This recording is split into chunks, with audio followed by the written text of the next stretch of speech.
अनेक मातब्बर सेनानी शिवबा राजांच्या सोबत एक राजमुद्रा दिली माझ्या शिवबा राजांना. एकच गोष्ट होती ती द्यायला निघाले महाराज साहेब. राजमुद्रा दिली. प्रतिपचंद्र लेखे व वर्धिष्णू विश्ववंदिता शाह सुनो शिवशिष्या मुद्रा भद्राय राजे ते. बेटा, शहाजीच्या मुलानं शिवाजीनं एवढं मोठं राज्य उभं करायचं, एवढं मोठं राज्य उभं करायचं की या देशालाच नाही या विश्वाला वंदनीय असलं पाहिजे. बडा एवढं मोठं राज्य तुला उभं करायचंय. जाताना एक आई भवानीची कवड्याची माळ माझ्या महाराजांनी महाराज साहेबांनी शिवबा राजांच्या गळ्यात घातली. बाळा, कायम जागताना या कवड्याच्या माळेकडे रोज घासले ना तेव्हा एकच लक्षात ठेव, आपलं आयुष्य हे आई भवानीच्या कवड्याच्या माळेप्रमाणे कवडी मूल आहे.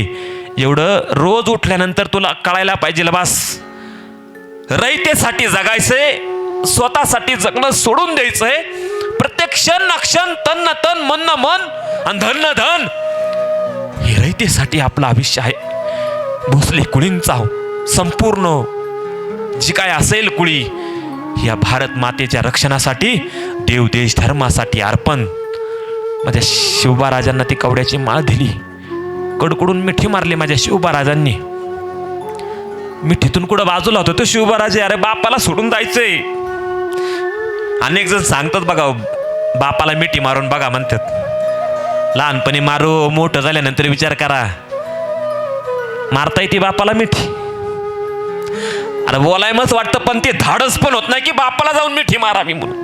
काही घटना घडल्यानंतर मारूच हो, पण समोरासमोर मनावर या पापा मला तुम्हाला मिठी मारायची, या बाबा मला तुम्हाला मिठी मारायची नाही होत दादांनो. बाप हा बाप असतो. आणि तो बाप काय असतो ना, शिवचरित्रातून महाराज साहेबांकडे बघून कळतं बरं का बाप कसा असतो ते. महाराज साहेब आले, तिकडून निघाले. जोपर्यंत नजरेआड होत नाही ना, तो बाप पाकरासारखा माझ्या शिवबा राजांकडे, माझ्या जिजाऊ साहेबांकडे पाठवलेल्या मंडळीकडून डोळा लावून बघत होता. अन्न गोड लागत नसेल काही दिवस. एवढ्या मोठ्या पत्नीचा त्याग केला महाराज साहेब. शिवबा राजे जिजाऊ साहेब पुण्यात आले. लहानपणापासून येईपर्यंत शिवबा राजांचं एकच, आम्हाला जहागिरी बघायचे, आमच्या महाराज साहेबांच्या जहागिरी जायचे. पुणे, सुपे, परगाणा, इंदापूर पर्यंतचा प्रदेश आमच्या महाराज साहेबांचा, आमच्या पित्याची जहागिरीत आम्ही चाललोय. कारण 12 वर्षाचं वय झालं होतं शिवबा राजांचं. कसं सांगणार ना आपण का चाललोय, काय कुठं चाललोय, का आपण ताटातून काठ सगळी हे करतात. जाणतं होतं वय, पण माझ्या शिवबा राजांना एकच सांगत होते, जिजाऊ साहेब बाळा, आपण आपल्या महाराज साहेबांच्या जहागिरीत जायचंय आणि आपल्या त्या जहागिरीतच महाराज साहेबांचं स्वप्न पूर्ण करून स्वराज्य निर्माण करायचं. 18 पकड जातीचं रयतेचं स्वराज्य आपल्याला निर्माण करायचंय. इथपर्यंत वाटेत थकायचे महाराज साहेब. शिवबा राजे थकल्यानंतर बोलायचे, आऊ साहेब अजून किती दूर आहे महाराज साहेबांची जहागिरी. शिवबा काय हाकेच्या मैलांवरती आहे. शिवबा काही दिवसांच्या मैला. असं वेळोवेळी सांगून सांगून कसे तरी पुण्यात आले. पुण्यातल्या त्या कसबा पेठमध्ये येऊन थांबले. आजूबाजूला पाहिलं, सगळे वाडे पडल्यात, मंदिरं पडल्यात, पहाड या मातीत रोवले, त्याच्यावरती तुटकी चप्पल लावले. अहो साहेब काय आहे, अजून किती दूर आहे महाराज साहेबांची जहागिरी. त्याच वेळेस बंगळूर पासून पुण्यापर्यंत येईपर्यंत विचारणाऱ्या शिवबा राजांना यावेळी जिजाऊ साहेब बोलते झाल्या, शिवबा हीच आहे आपल्या महाराज साहेबांची जहागिरी. पाहिलेत ना वाडे पडलेत, पाहिलेत ना मंदिरं पडलेत, देव ढिगारे खाली लपून दडावले गेले, दडलेत, पडलेत, पडदड झालेत, गाडलेत देव. कोणी केलंय? राया रावणानं पुण्यावरती गाढवाचा नांगर फिरवला, उद्ध्वस्त केले, शापेची पार रावले, सांगितलंय इथं कोणी वस्ती केली त्याचा निर्वांश केला जाईल, म्हणून लोकही गावात येत नाहीत. शिवबा आपल्याला ही लोक गावात आणायचेत. ती रवलेली पहार माझ्या जिजाऊ साहेबांनी शिवबा राजांना काढायला लावली. कुणाची हिंमत नव्हती दादांनो, हिंमत की त्या पहारीच्या जवळ सुद्धा कुणाला जायची. त्याच वेळेस माझे महाराज साहेबांचा बेटा, हा मुलगा, हा पुत्र, त्याच वेळेस ती शापेची पहार उचकटून फेकून देतो आणि तिथे एक भगवा झेंडा आपल्या रयतेच्या स्वराज्याचा उभा करतो. आणि तो भगवा पुण्यामध्ये फडकला दादांनो. आणि सुरुवात झाली या स्वराज्याच्या स्थापनेला. माझ्या शिवरायांनी स्वराज्याची शपथही घेतली. 12, 13, 15 वर्षाचे झाले. 16व्या वर्षी शपथही घेतली स्वराज्याची. शपथ घेतल्याच्या नंतर दादांनो घटना अशी घडली, महाराजांनी एक एक एक एक एक एक एक एक किल्ला घ्यायला सुरुवात ज्यावेळेस करायला लागले ना, त्याच वेळेस दादांनो महाराज साहेबांनी जे काही धन दिलं होतं, पैसं नाणं सगळी लोक दिली होती. बारीक ऐका बरं काय, लई सांगतात लोकांना महाराज साहेबांनी बंगुरात काय केलं. शिवबा राजांना इकडं लाल माल बांधण्यातच पैसे सगळे दिलेले पैसे संपून गेले सर. आता पैसे कुठून आणायचे? शिवबा राजे छोटेसे ना, कुठं लढाई ना, गावात माणसं नाही, कशाच्या बळावरती लढायचं? हे मंत्रिमंडळ काही निवडक लोक किती लढणार? एवढा मोठा सगळ्या शाळा, एवढी मोठी चतुर्परकीय, कसं लढणार आपण त्यांच्या देखत? पैशाची चणचण व्हायला लागली. एकच असतं बरं का, आपल्याला पैसे कमी पडलं ना, आपल्याला फक्त बाप आठवतो, यावेळी आई आठवत नाही बरं का. काही संपू द्या आपलं, आपल्याला काय कपडा लागता लागू द्या, घरात काही लागू द्या, बापच आठवतो बाबा. तोच बाप आठवला माझ्या शिवबा राजांना, तर कुठून आणायचे पैसे? आता भगिनींनो, लय राग येतो बरं का कोणी माझ्या महाराज साहेबांबद्दल बोललो ना, असं टोचतो मना म्हणे की काय केलं म्हणे बंगुरामध्ये जाऊन. दादांनो, इकडं राजगडावरती जो मुरुंबदेवाचा डोंगर होता ना, माहीत नाही दादांनो, इतिहास बारीक अभ्यास करा. माझ्या महाराज साहेबांनी शिवबा राजे लहान असतानाच तिथं रसद पुरवली होती त्या मुरुंबदेवाच्या डोंगरावरती.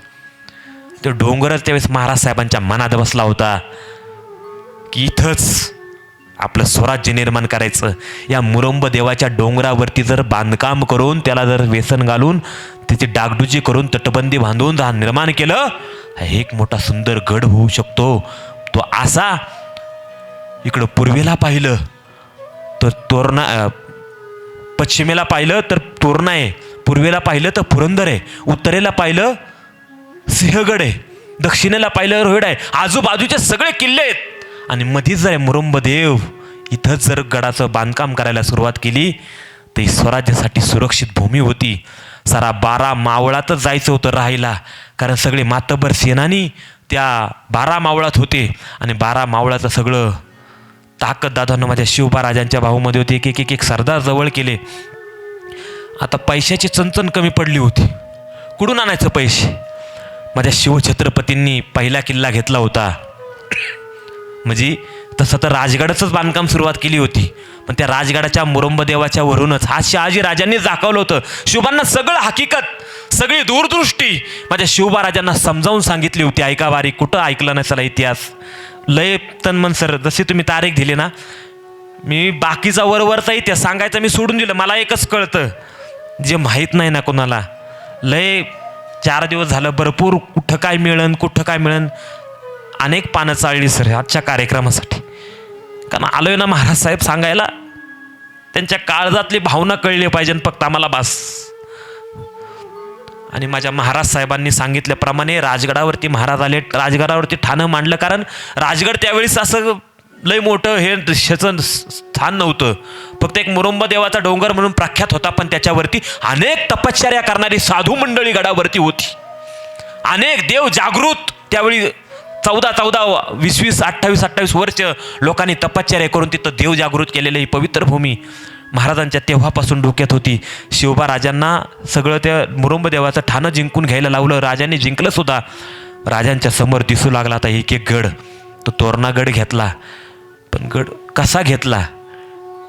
त्या आदिलशाहीला सांगितलं की ती कुणी कर इकडं मला गोळा करून द्यायला लागत नाही, कारण जहागिरी तिकडं पाठवलं म्हणजे असंच नाही ना, जहागिरीत कुणीतरी पाहिजे म्हणून कसं तरी पचवून जिजाऊ साहेबांना शिवबा राजांना इकडं पाठवलं.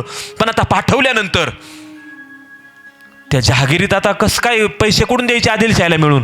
म्हणून माझ्या शिवबा राजांनी युक्ती लढवली की इथल्या तोरणगडावरचे लोक इथला काही कर गोळा देत नाही, म्हणून आम्ही हे ठाणं, हा तोरणगड आम्ही आमच्या ताब्यात घेतलाय. आम्हीच आता इथला अधिकारी होऊन इथली लोक सगळी जे काही कर गोळा करून आम्ही तुम्हाला दुपटीनं तुमच्यापर्यंत पाठवण्याचं हे आदिलशाहीने कबूल केलं. तोरणा किल्ला आला. पण दादांना पैसे प्रत्येक वेळी एकच चंचन, कुठून आणायची धन सामग्री? पण दादांनो, त्या महाराज साहेबांनी काय खस्ता खाल्ले असतील. दूरवर राहून एकच, माझी एक पत्नी, माझं एक लेकरू गेलंय, त्यांना काही कमी पडलेलं पाहिजे बास. दिवस रात्र एक पिता म्हणून, एक बाप म्हणून झुरणारे माझे महाराज साहेब होते. अरे माझ्या लेकराचे पैसे खर्च झालेत लाल महाल बांधताना पुण्यामध्ये.